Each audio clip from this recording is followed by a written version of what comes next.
Fala, meus amigos. Bom dia, boa tarde, boa noite. Sou o Eliel, vou ser um facilitador para você. A gente pegando o edital da diplomacia. Esse vídeo é voltado para a diplomacia brasileira, mas se você estuda a lei de improbidade administrativa, também serve para você. Eu separei alguns blocos para os vídeos ficarem grandes, mas vamos abordar a lei inteira. Começaremos com as noções gerais da lei de improbidade administrativa. 8429 de 92, tem alguns dispositivos constitucionais também que a gente vai analisar posteriormente. Beleza? Essa aula é só sobre a introdução, noções gerais da lei de improbidade. Tudo bom? Então, eu vou aqui compartilhar minha tela e a gente vai começar a brincar. Bem, galera, como eu falei, o vídeo desta vez é só para introdução. Então, vamos introduzir, não é verdade? Primeiramente, é interessante você saber quem são os sujeitos passivos da lei de improbidade administrativa.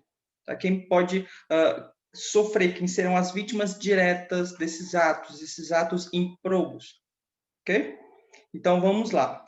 Os sujeitos que podem ser diretamente lesados pelas condutas ilícitas administrativas estão previstas tanto na LIA como de modo semelhante na Lei de Ação Popular. Tá? Elas são basicamente se dividido em sujeitos passivos principais e sujeitos passivos secundários. Os sujeitos passivos principais são quem? São tanto a administração pública, direta e indireta de qualquer um dos poderes da União, do Estado, do DF ou do município. Tá? Primeiramente, é bom você saber isso. Toda a administração pública, seja direta, seja indireta, de qualquer dos poderes, Poder Judiciário, Poder Legislativo, Poder Executivo, de qualquer dos entes políticos, União, Estado, DF, município, qualquer um desses sujeitos, qualquer um esses entes são sujeitos passivos principais. No entanto, há outras. As empresas que forem incorporadas ao patrimônio público também estarão sujeitas à lei de improbidade administrativa. Perceba que elas estão incorporadas ao poder público. Então, o poder público vigora, o princípio da supremacia do interesse público vigora. Então, se um servidor público ir lá e agir de uma forma não proba, desonesta, ele poderá ser aplicado à lei de improbidade.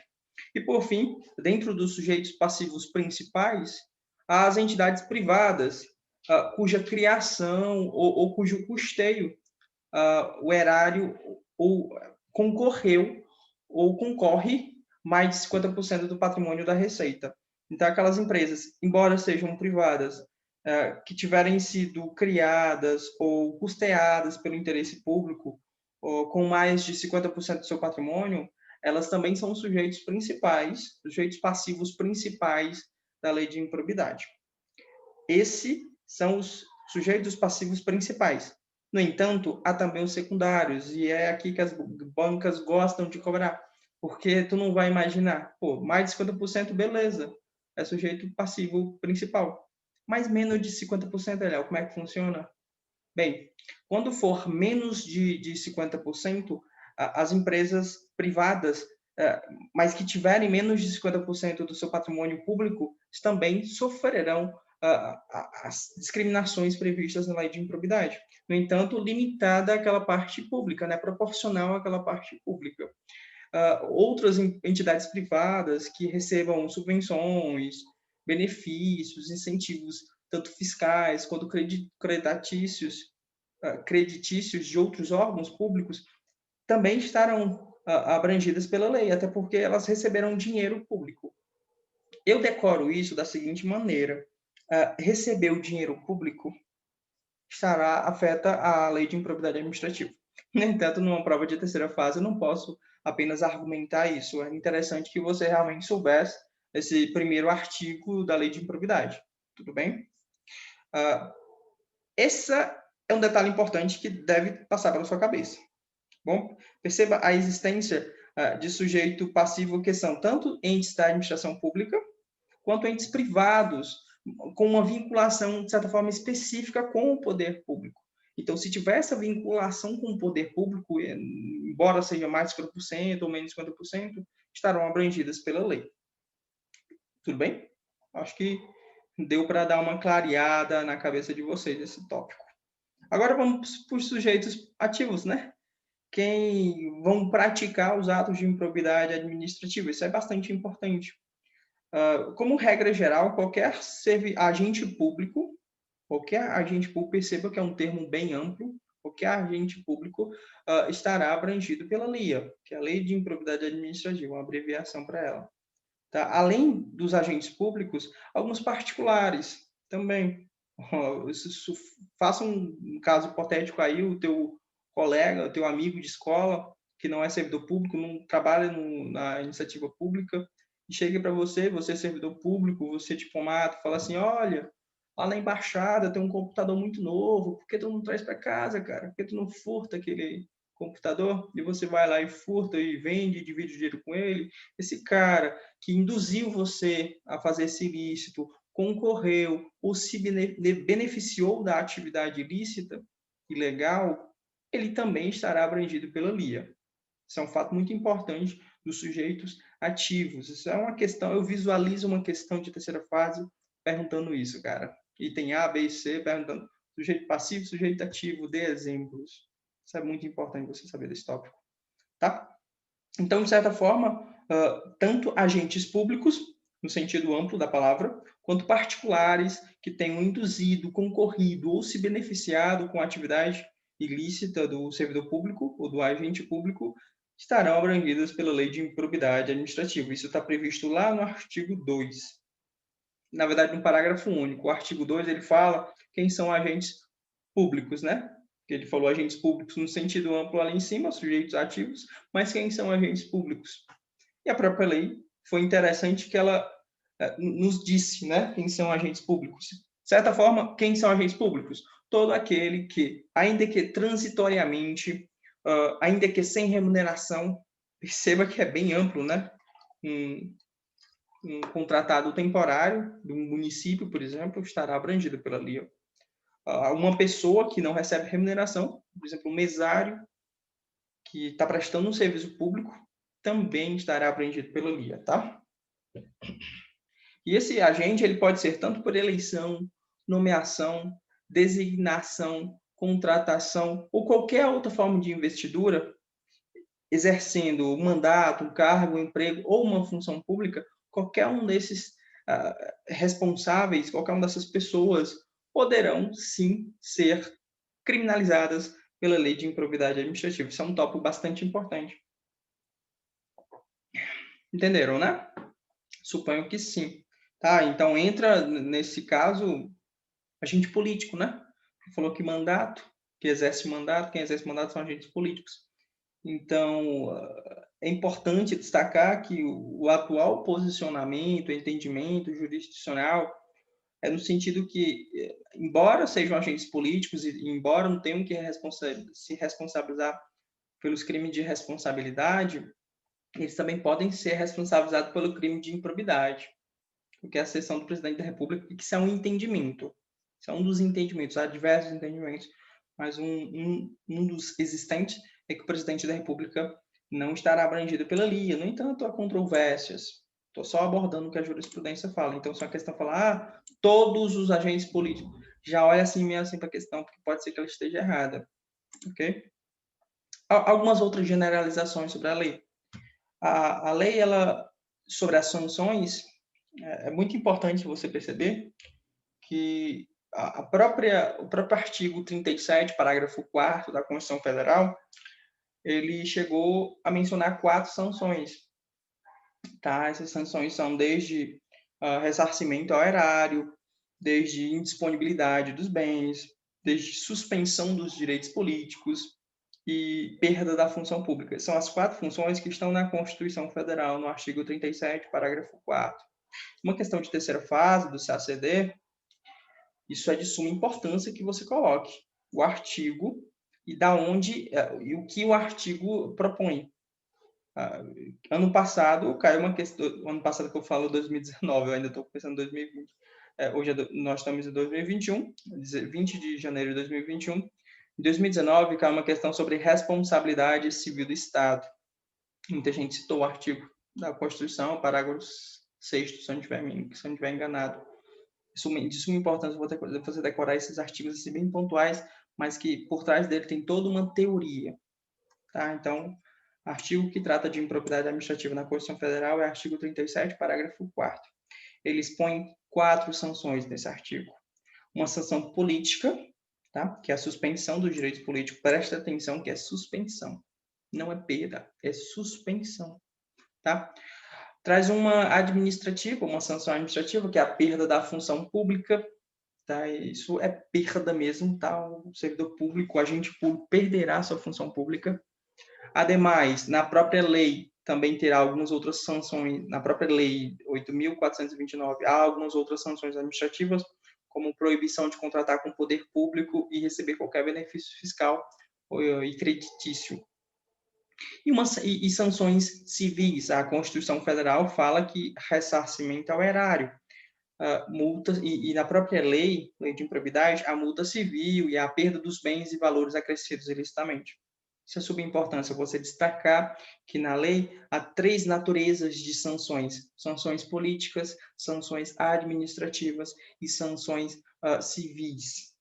Tá? Repare que eu não falei nenhuma sanção penal, tá? Com pena de reclusão. A lei não tem uma sanção penal com pena de reclusão. Ele só tem um único caso de uma sanção penal, só que essa sanção penal é de uma detenção de 6 a 10 meses mais multa, tá? É o único crime que está previsto na LIA. Isso é muito importante, está lá no artigo 19. Isso é uma coisa que salta aos olhos. Então, o examinador, se pedisse, explique quais são a natureza das sanções, com certeza ele queria esse artigo 19 da Lei de Improbidade Administrativa. Ele fala da seguinte forma: constitui crime a representação por ato de improbidade contra agente público ou terceiro beneficiário, quando o autor da denúncia o sabe inocente. Tá ok? Detenção de 6 a 10 meses e multas. Ou seja, se você for lá e acusar um servidor público, um agente público de improbidade, sabendo que ele não é, você pode ser condenado a uma detenção de 6 a 10 meses, mas pagar uma multa. Entendeu como é sério esse negócio? Então, eu acho que esse fato ficou importante na sua cabeça, né? Vamos continuar aqui para a gente finalizar. A competência para aplicação dessas sanções. É pertinente citar que a competência é exclusiva do Poder Judiciário. Tá? Não tem poder administrativo nem nada do tipo, é o Poder Judiciário. São magistrados que julgam juízes, desembargadores, ministros, tá? E a fixação das penas, Eliel, como é que funciona? Assim, amigos, a exceção dos atos que têm prejuízo ao erário, a aplicação de penalidades ela não requer a ocorrência de prejuízo. Você vai ver um vídeo mais à frente comigo, tem os atos que importem contra os princípios da administração pública. Não precisa ter um prejuízo, a administração pública ter um prejuízo patrimonial. Às vezes só um prejuízo material fará com que ocorra ali. A exceção é claro dos atos que importem prejuízo ao erário, porque até o nome já diz, né? O prejuízo ao erário. Tá? Então, isso quer dizer que as sanções da LIA elas não estão vinculadas à aprovação ou rejeição de contas dos responsáveis, tá? Por parte dos tribunais de contas ou dos órgãos de controle interno. Isso é bem pertinente você saber, tá? Está previsto lá no artigo 21, a aplicação das sanções da lei de improbidade, ela independe da efetiva ocorrência de prejuízo ao patrimônio público ou de aprovação ou rejeição de contas. Isso aqui despenca muito em prova, então você tem que saber disso. Já chegando ao fim desse vídeo, é importante citar ainda a responsabilidade dos herdeiros, Adel. Como é que funciona? O servidor público cometeu um ato de improbidade, morreu e a herança foi para o filho. Como é que funciona? Está normatizado, galera, lá na própria lei de improbidade. Tá? E fala o seguinte: as sanções elas poderão alcançar o herdeiro? Sim, poderão. Só que elas estão limitadas ao valor da herança. Tá? Então, se o cara tem um débito com a administração pública de 1 milhão, mas ele deixou para o filho uma herança de 500 mil reais, então o que vai ser ressarcido da administração pública é limitado à herança que ele deixou, então 500 mil reais. Isso é bem pertinente você saber disso. Essa é uma previsão do artigo 8 da LIA. Por fim, há uma possibilidade de acumulação de sanções, tá? Então, uma não é vinculada à outra, então elas são cumulativas, podem ser aplicadas de forma isolada ou cumulativamente. é independente de instância, tá? Dizemos que, via de regra, vale a incomunicabilidade entre instâncias, ou seja, as penalidades dali, as sanções dali, elas podem ser acumuladas, até mesmo civis, penais e administrativas, tá? Nesse sentido, é importante destacar que cada uma dessas esferas poderá apurar e aplicar sanções de modo independente. Então, uma sanção administrativa poderá ser aplicada por uma instância administrativa, uma pela instância judiciária, de certa forma, tá bom? Então, é importante você saber disso. Como regra, a incomunicabilidade entre as instâncias. Todavia, existem duas situações excepcionais em que a decisão na esfera penal ela prevalecerá sobre as demais, tá? Quanto da apuração da lei de improbidade. Essas são condenação criminal, ou seja, quando há uma condenação criminal por fato que também caracteriza infração civil administrativa, ok? A condenação criminal implicará a responsabilidade nas outras esferas. E a segunda ocasião é quando há uma absolvição na esfera penal, decorrente de inexistência de fato ou ausência de prova. Nessa hipótese, implica absolvição nas demais esferas. Presume-se que a esfera penal é mais rígida, se o cara foi tido como inocente na esfera penal, ou por inexistência de fato ou por ausência de autoria, presume-se que nas outras esferas ele também será absolvido. Então, são casos excepcionais. Caminhando para o fim, agora de fato caminhando para o fim, é importante você saber que o elemento subjetivo para aplicação das sanções da LIA exigem dolo, tá? Dolo para enriquecimento ilícito, violação dos princípios ou concessão indevida de benefícios fiscais. Esses três atos exigem dolo. Já o prejuízo ao erário pode ser tanto por dolo ou culpa. O cara pode realmente ter agido de vontade, agido com dolo, e ter prejuízo ao erário, ele vai responder por LIA, ou ele pode por culpa, ele foi imperito, imprudente ou negligente alguma ação sua, com atitude sua no poder público, ele vai ser responsabilizado pelo LIA, mesmo sem ter tido a vontade de fazer aquela ação. Tá? Suponhamos que um cara, sem querer, imperitamente, ele barruou o Ceará, né? Barruou. Ele atingiu, estava dirigindo a viatura, era policial e atingiu um outro automóvel. Sem querer, sem dolo, ele danificou a administração pública. Nesse caso, ele poderá ser ajuizado uma ação de improbidade administrativa contra ele por o ato que causa prejuízo ao erário. Isso é muito importante você saber.